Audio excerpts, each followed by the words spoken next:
Dice el título esta mañana: no corras detrás de las mariposas, cuida el jardín y ellas vendrán a ti. Dice Lucas 2:8, presta atención por favor. En esa región acampaban pastores que vigilaban por sus rebaños durante la noche, o sea, hacían vigilia. De pronto se les apareció el ángel del Señor y les dijo: les traigo una buena noticia. En la ciudad de David les ha nacido un Salvador, que es el Mesías, el Señor. Los pastores se decían: vayamos a Belén y veamos lo que ha sucedido. Fueron rápidamente y encontraron al recién nacido acostado en el pesebre. Finalmente los pastores regresaron ¿a dónde? ¿Regresaron a dónde? A cuidar sus ovejas. Por el camino iban alabando a Dios y dándole gracias por lo que habían visto y oído. Fue a los pastores que velaban por sus rebaños a quienes se les informó acerca del nacimiento del Mesías. Si agarramos esta primera idea, no vamos a tener ningún problema con asimilar el resto del mensaje. Fue a quienes estaban despiertos, velando por el rebaño, a quienes Dios escogió, eligió revelarles, anunciarles acerca de la noticia del nacimiento del Mesías. Es decir, al que vela, Dios se le revela. ¿No hubiera sido más lógico que el rey o el sumo sacerdote Anás y Caifás lo supieran antes? ¿No hubiera sido más lógico que la noticia les llegara a ellos antes que a unos simples pastores que pastoreaban rebaños en las afueras de la ciudad? Sí, probablemente, pero ellos estaban durmiendo.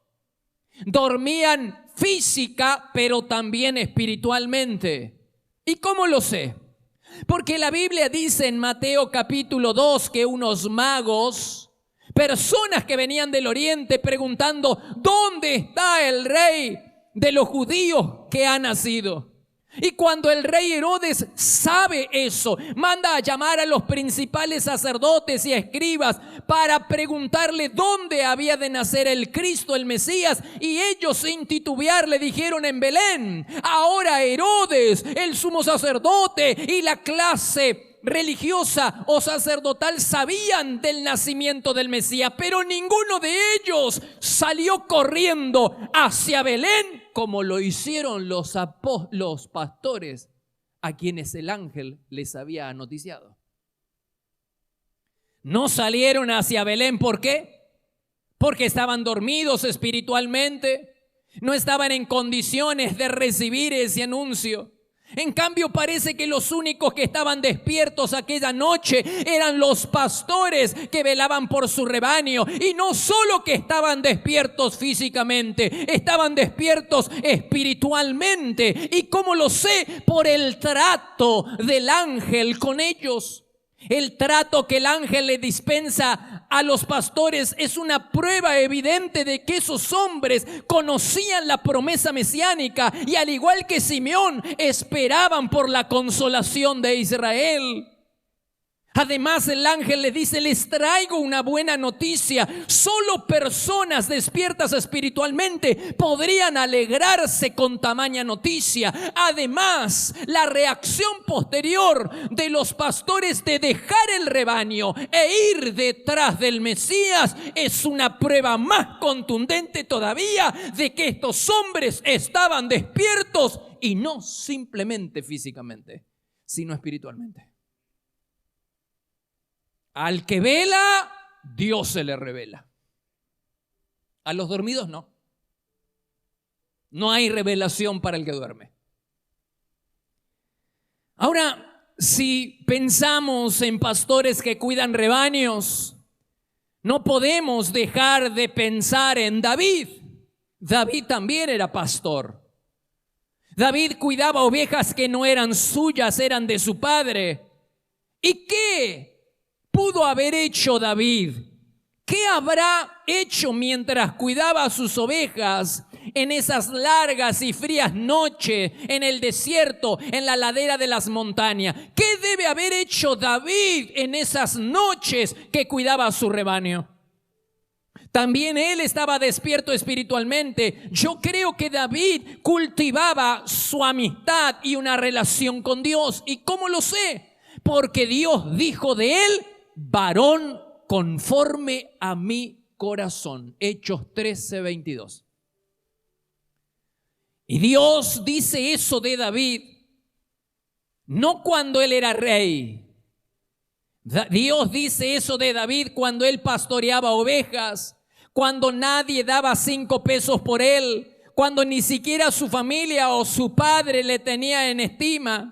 Nadie era un completo ignorado, un don nadie, completamente ignorado por todo el mundo. Sin embargo, ya allí en el desierto, cultivando su relación con Dios, pastoreando ovejas que no eran suyas, David estaba conquistando el corazón de Dios. Nadie conquista el corazón de Dios pasando las noches de boliche en boliche. Y nadie conquista el corazón de Dios divirtiéndose en brazos de personas equivocadas. David conquistó el corazón de Dios sin lugar a dudas porque él oraba, leía y meditaba en las Escrituras mientras vigilaba por su rebaño. La Biblia dice en el Salmo 119:48, honro y amo tus mandatos, en tus decretos medito. El Salmo 119:97 dice, cuánto amo yo tu ley, todo el día la medito. Meditar las Escrituras es una disciplina espiritual que practicamos muy poco hoy en día. Sin embargo, es una orden bíblica. Es un mandato de Dios el que tenemos que meditar en la palabra de Dios. Dice Josué 1:8. Estudia constantemente este libro de instrucción. Medita en él de día y de qué. ¿Cómo se hace para meditar en las Escrituras de noche si dormimos? Evidentemente está hablando de una disciplina espiritual descuidada que es la vigilia. Dice, volvamos, Josué 1:8, estudia constantemente este libro de instrucción, medita en él de día y de noche para asegurarte de obedecer todo lo que allí está escrito. Solo entonces prosperarás y te irá bien en todo lo que hagas. Advierte la conexión que hay entre el éxito y la prosperidad a la manera de Dios, a los ojos de Dios. Advierte la conexión que hay entre el éxito y la prosperidad y la meditación de las Escrituras. Él dijo, hay que meditar de día y de noche. Dice Josué 1:8, medita en él de día y de noche. Y para asegurarte de obedecer todo lo que allí está escrito, solo entonces prosperarás y te irá bien en todo lo que hagas. La meditación nos lleva a la obediencia y la obediencia nos lleva a la bendición. Lo que Josué, lo que Dios está diciendo es que cuanto más reflexionamos y cuanto más pensamos y cuanto más meditamos en las Escrituras, más obedecemos, y la obediencia nos lleva a la prosperidad y nos lleva a la bendición. La verdad es que no sabemos cuánta de esa bendición que se nos promete es bendición material y cuánta es bendición espiritual. Y tampoco sabemos en qué parte de esa bendición es en este mundo y qué parte es en el mundo venidero. Pero de algo podemos estar seguros, hermanos y amigos, de algo podemos estar seguros: que Dios sí bendice la obediencia. Dios sí bendice la obediencia. A los obedientes Dios los bendice. ¿Qué conexión que hay entre la prosperidad a la manera de Dios y la meditación de las Escrituras? Dice el Salmo 1, verso 1, qué alegría para los que se deleitan en la ley del Señor, meditando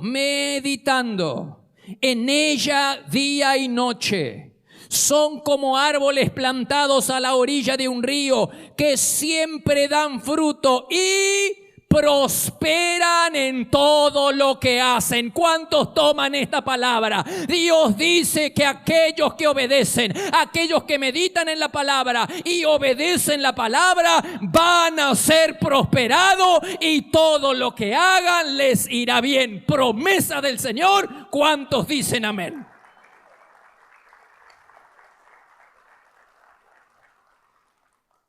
Es cierto que el término meditación nos da ciertas cosquillas, porque uno le asocia al yoga, a la meditación trascendental, porque uno asocia a la meditación a las terapias de relajación de la nueva era.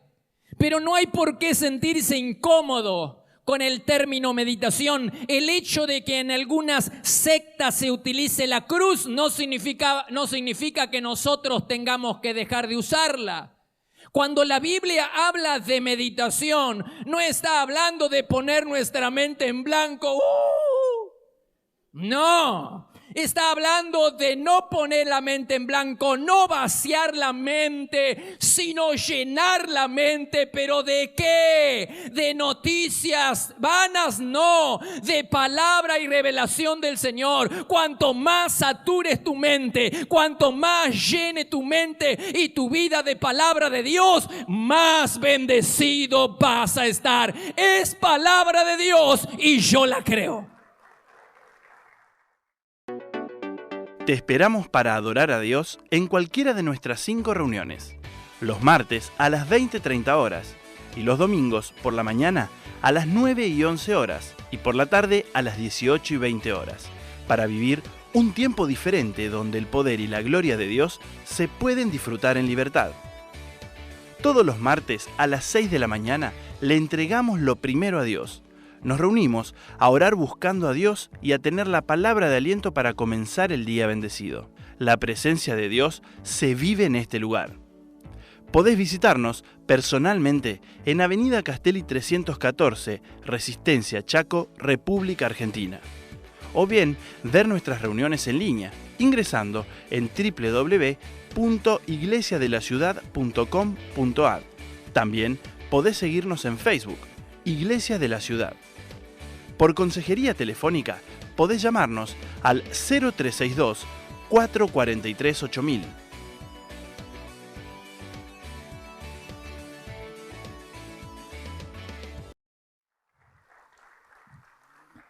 Quiero que volvamos a Lucas 2. ¿Por qué velaban aquellos pastores? ¿Por qué vela un pastor? ¿Por qué está despierto un pastor que cuida ovejas? Pasa las noches en vela. ¿Por qué? Para no perder ninguna oveja. Todo el mundo sabe que las bestias salvajes operan, arremeten generalmente de noche, cuando el rebaño está más desprotegido. Y lo mismo el ladrón. Los ladrones operan en la oscuridad. Entonces el pastor no puede dormirse para que el lobo no entre, para que el ladrón no le robe. El pastor tiene que velar. ¿No dice la Biblia que Jesús es el príncipe de los pastores? ¿Y no dice la Biblia que el príncipe de los pastores veló por aquellos que Dios les había dado? Dice Juan 17:12. Mientras yo estaba con ellos, velé por ellos, y ninguno de ellos se perdió. Jesús, el príncipe de los pastores, cuidaba sigilosamente, cuidadosamente su rebaño, y Él los cuidó velando por ellos y ninguno se les perdió. La pregunta es, ¿hacemos nosotros lo mismo? ¿Estamos de vigilia permanente? Padres, ¿están orando, ayunando y velando por la vida de su familia y especialmente la de sus hijos? Estamos en medio de tiempos peligrosos. Hay una corriente ideológica que se llama ideología de género que se quiere penetrar, quiere entrar, inclusive ya lo ha hecho en las escuelas. Quiere arremeter contra la vida de nuestros hijos. Quieren adoctrinar a nuestros hijos a vivir de una manera que desagrada al Señor. No es tiempo, padres, hay un rebaño que cuidar. No es tiempo de dormirse, es tiempo de velar, es tiempo de orar, es tiempo de cuidar por el rebaño que Dios te ha dado. ¿Lo estás haciendo?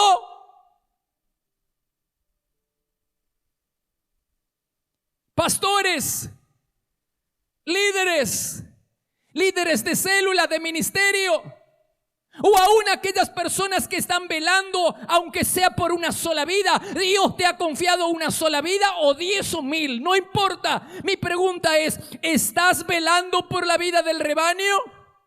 Si lo hiciéramos, no sufriríamos pérdida. Si estuviéramos velando como veló Jesús y como veló David y como velaron esos pastores, no sufriríamos ninguna pérdida. La combinación de las disciplinas espirituales de la oración, la meditación, la lectura, junto con el ayuno y la vigilia, nos proporciona una poderosa victoria. ¿Estamos velando por el rebaño que Dios te ha dado? ¿Estás velando? ¿Cuánto hace que no ayunas? ¿Cuánto hace que no pasas? No digo toda la noche.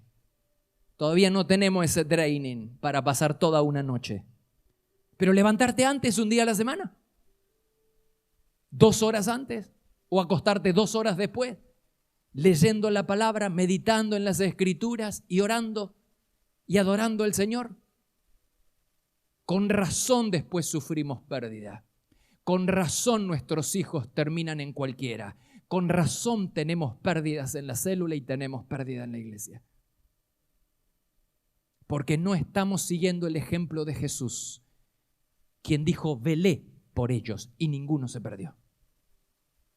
Wow. Pastor, ¿cuál es la forma más adecuada de velar por el rebaño? Cuidando tu vida espiritual. La forma más adecuada para velar por tu rebaño y para que nadie te robe y para que no pierdas nada de lo que Dios te ha dado es cuidando primero tu relación con Dios, tu vida espiritual. Advierte este hecho. Los pastores no dormían para cuidar las ovejas. Es decir, que el rebaño era más importante que el sueño y que el descanso del pastor. El rebaño valía el esfuerzo del pastor para pasar una noche en vela. Pero cuando ellos supieron del nacimiento de Jesús, dejaron el rebaño y fueron al encuentro del Mesías. Lo que significa que había una sola cosa que era más importante que el rebaño: Jesús. Había una sola cosa que era más importante que el rebaño, el Mesías. Y aquí yace una profunda enseñanza espiritual para todos. Dios es más importante que su obra, Dios es más importante que su iglesia y Dios es más importante aún o incluso que nuestra familia.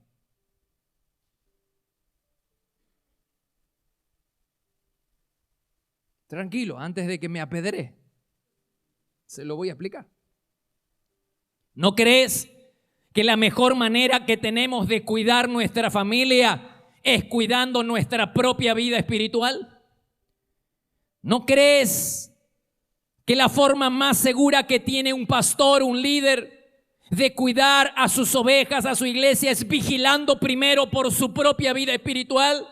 La familia nunca, escúchame bien, la familia nunca estará mejor cuidada que cuando sus padres hacen de Dios la persona más importante de su vida.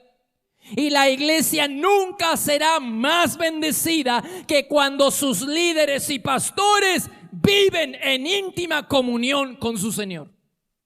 Nunca será más bendecida.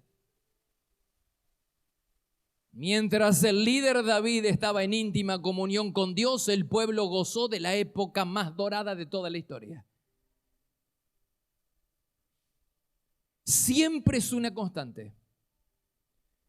Cada vez que un hombre o una mujer descuida su intimidad, su relación con Dios, todo se viene abajo. En mayor tiempo, en menor tiempo. Todo se viene abajo. En cambio, muéstreme usted una familia cuyos padres viven en integridad y en íntima comunión con Dios, y vas a ver, es posible que temporalmente haya alguna tormenta, pero vas a ver cómo se nivela el barco y la tormenta se disipa. Pero usted nunca va a encontrar a una familia cuyos padres vivan cada vez peor, que tarde o temprano todo se venga abajo a su alrededor. Cuando una persona descuida su relación con Dios, tú puedes esperar cualquier cosa. Y no te asombres de que el hombre más ungido de la iglesia de repente empiece a mirar por cualquier lado en mala dirección en lugar de mirar a su esposa. No te sorprendas que a raíz del descuido espiritual del padre o de la madre, sus hijos ahora entraron en la pornografía. No te sorprenda. Todo comienza con la vida espiritual. Cuando uno descuida la comunión con Dios, todo se viene abajo. Todo en tu vida, todo a tu alrededor se va a venir abajo. Hay un detalle en el pasaje que no podemos ignorar. El encuentro con el Mesías hizo que los pastores reaccionaran de dos maneras diferentes. Número uno, se llenaron de gozo, de paz. Dice Lucas 2:20, los pastores iban alabando a Dios y dándole gracias por lo que habían visto y oído. Por el amor de Dios, si yo pudiera entrar en tu mente, entrar en tu corazón, yo te haría entender que no hay paz que el mundo pueda darte como la que te da Jesús. Las cosas no pueden darnos alegría y felicidad permanente como puede darnos una persona que se llama Jesús. Pruébalo.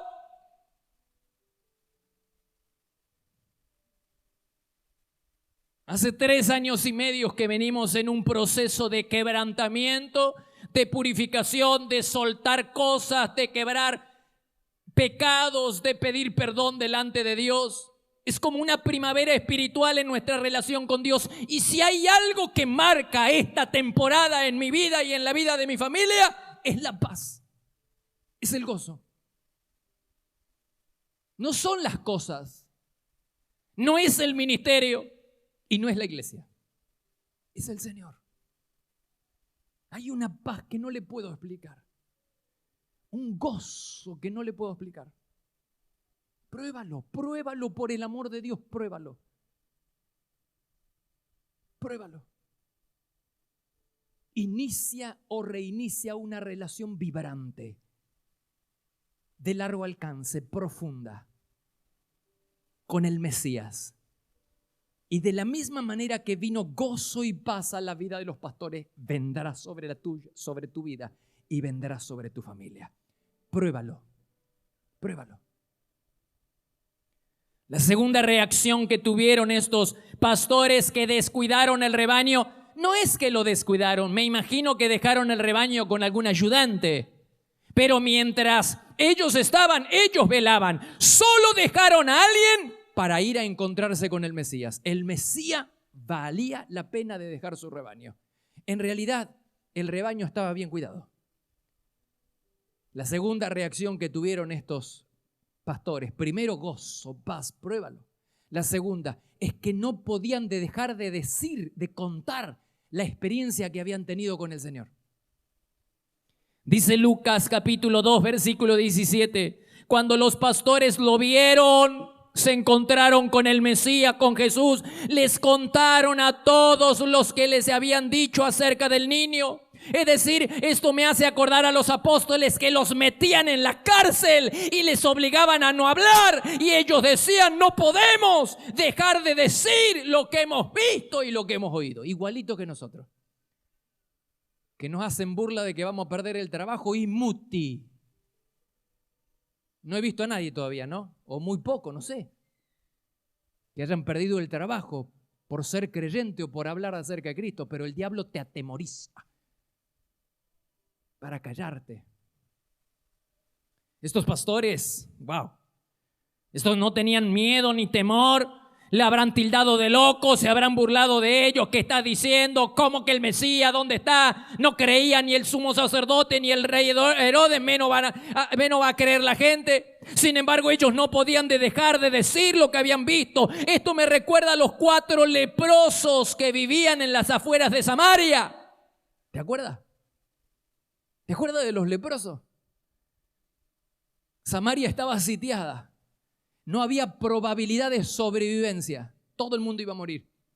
Así que había 4 leprosos que vivían en las afueras de la ciudad, porque como estaban contaminados, no había posibilidad para ellos. Así que ellos pensaron, ¿qué te parece? Se dijeron uno al otro, ¿qué te parece? Si vamos al campamento enemigo con la esperanza de que nos reciba el enemigo, por lo menos nos perdone la vida. Total, acabamos de morir igual. Que nos perdone la vida y quizás nos dan de comer. Así que tomaron la decisión, se tomaron de las manos los 4 leprosos y se fueron al campamento enemigo. Y oh sorpresa, cuando entraron no encontraron a nadie. ¿Por qué? Porque en esa noche el Señor había hecho algo. Había hecho que el enemigo escuchara el traqueteo de carros de guerra a toda velocidad y creyeran que Israel había contratado al ejército egipcio para luchar en su contra. Dios había hecho que ellos escucharan carros de guerra, pero no era verdad. Simplemente Dios, y ellos huyeron. Así que cuando los leprosos entran al campamento, se encuentran con el botín y que el enemigo ya no estaba. Y entonces ahí dijeron, Segunda Reyes 7:8. Cuando los leprosos llegaron, fueron de carpa en carpa, comieron y bebieron vino, sacaron plata, oro y ropa y escondieron todo. Finalmente se dijeron, esto no está bien. Hoy es día de buenas noticias y nosotros no lo hemos dicho a nadie. No está bien. Vamos, regresemos al palacio y contémosle a la gente. Así que regresaron a la ciudad e informaron lo que había sucedido. Hermanos queridos, encontrar la salvación y esconderla es el acto más vil a la que un creyente pueda llegar en esta vida. Lo que se nos ha dado de gracias, tenemos que darlo de gracias. ¿Qué es lo que nos detiene? ¿Qué es lo que impide que nosotros ventilemos a los 4 vientos que en Jesús hay salvación? ¿Por qué nos avergonzamos del Evangelio? Que es poder de Dios, que es potencia de Dios para salvación a todo aquel que cree, dijo Pablo. ¿Por qué el diablo nos saca la lengua y nos sentimos atemorizados y ya no compartimos el Evangelio? ¿Has visto acaso algún militante político callado un solo día? ¿Y qué me dices de aquellos que sin temor, aquellos que no escatiman esfuerzo en proclamar que son partidarios del reino de las tinieblas, como el caso de esta banda musical, Marduk? Me agarraba los pelos. No sé, porque tenía que estar el 27, no sé si ya estuvo o va a estar en la Argentina. La Argentina le abre las puertas a una banda que ellos se denominan a sí mismos la banda más blasfema del mundo. Sus letras son anticristianas y satánicas. Es una banda satánica y en la Argentina le estamos por dar la bienvenida. Total, en la Argentina le damos la bienvenida a todos nosotros. A la ideología de género, a los abortistas, al matrimonio, a todo le damos. Y así no está yendo, hermano. Un manto de oscuridad está viniendo sobre la Argentina. Por el amor de Dios, es hora de clamar por nuestros gobernantes. Y no para pedir la bendición, sino para pedir que se arrepientan y se den cuenta que hay un manto de oscuridad. Que no nos va a ir mejor porque le demos la bienvenida a Marduk, ni nos va a ir mejor porque le demos la bienvenida a la ideología de género. No nos va a ir mejor, nos va a ir peor. Así que estos andan ventilando, encima cobran una fortuna y los medios andan detrás, una banda satánica. No tienen ningún temor en proclamar que son hijos de Satanás. ¿Y qué me dice de aquellos que son abortistas o aquellos que agitan a las multitudes en favor de la ideología de género? No tienen ninguna tupez en hablar. ¿Y qué de nosotros que nos avergonzamos de nuestro Señor? Deberíamos darnos vergüenzas, hermano. Abramos nuestra boca y hablemos a todo el mundo. No está bien lo que estamos haciendo. Hoy es día de buena noticia y no podemos callarnos.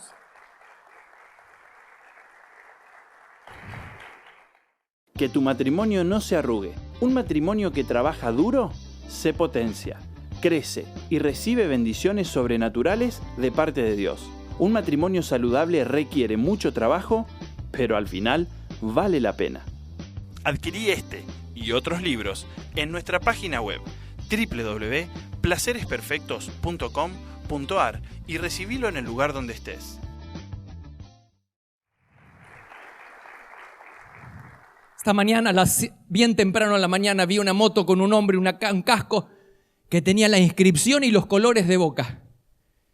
Wow, yo dije, no, eso no tiene ningún problema. No tiene ningún problema en ponerse algo que debo. Otro no tiene problema en decir que determinado tipo partidario político. Y no digo que esté mal, pero ellos no tienen problema. Y nosotros sí tenemos problema en llevar una Biblia debajo del brazo y decir que confiamos y que estamos yendo a la iglesia y que confiamos en Cristo y que el primer día de la semana se lo damos a Cristo, se lo damos al Señor. No estamos haciendo bien, dijeron los leprosos. Hoy es día de buenas noticias y nosotros callamos. A modo de conclusión, deberíamos pensar seriamente en lo que estamos aprendiendo. Eso se llama meditación. Meditar. La meditación, está bien que escuchemos la palabra de Dios, pero sin la meditación que nos lleva a la aplicación, que nos lleva a la obediencia, no vamos a ser bendecidos. Porque todavía hay algunos engañados que creen que pueden ser bendecidos violando los principios bíblicos. No va a funcionar, hermano, te va a funcionar, no te va a funcionar. El diablo nos ha hecho creer que podemos ser bendecidos violando los mandamientos de la santidad, violando los mandamientos de la palabra de Dios. Josué 1:8 y el Salmo 1 nos dice que la meditación nos lleva a la obediencia y la obediencia te lleva a la bendición. La obediencia te lleva a la prosperidad. Así que no se puede esperar bendición si no obedecemos. Así que el que está juntado, que se case, hermano. el que está arrimado, juntado, porque hoy te estás perdiendo bendición. Y el que está saliendo un hombre y el que se está acostando con un hombre, y tiene que, si quiere la bendición de Dios, tendrá que comenzar por obedecer la palabra. Es que no hay bendición sin obediencia, ya lo acabamos de leer. Por eso no sirve de nada escuchar tanta palabra de Dios si no la aplicamos. Tenemos que meditar en la semana en lugar de estar escuchando tantas noticias que nos deprimen espiritualmente, que no nos enriquecen espiritualmente. Escuchemos más palabras y que la palabra nos lleve a meditarla, a la aplicación, a la obediencia. Porque si no será como mera información que entra en nuestra mente, como el agua que corre por la cañería. La cañería no se queda con nada.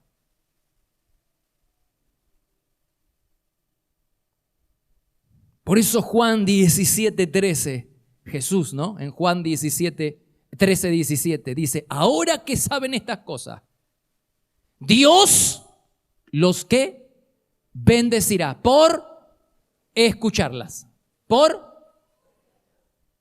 hacerlas. Ahora que saben todo esto, dijo el Señor, Dios los va a bendecir siempre y cuando obedezcan, practiquen, la apliquen. No es simplemente escuchar, es llevarlo a la práctica. Así que, hermanos, ajustemos toda nuestra vida, todo lo que podamos. Si usted quiere ser bendecido, esta es la dirección. Si usted y yo queremos ser bendecidos, esta es la dirección. Bien lejos del pecado, bien lejos de Satanás, bien lejos del mundo, bien cerca de Dios. Este es el camino. La meditación nos lleva a la obediencia y la obediencia nos lleva a la bendición. Ponte de pie, por favor. Y cierra tus ojos un instante. Cierra tus ojos un instante.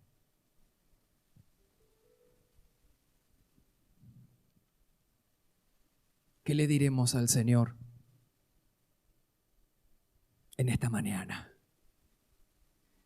¿Cómo reaccionaremos frente a la palabra de Dios? Ha sido tan clara.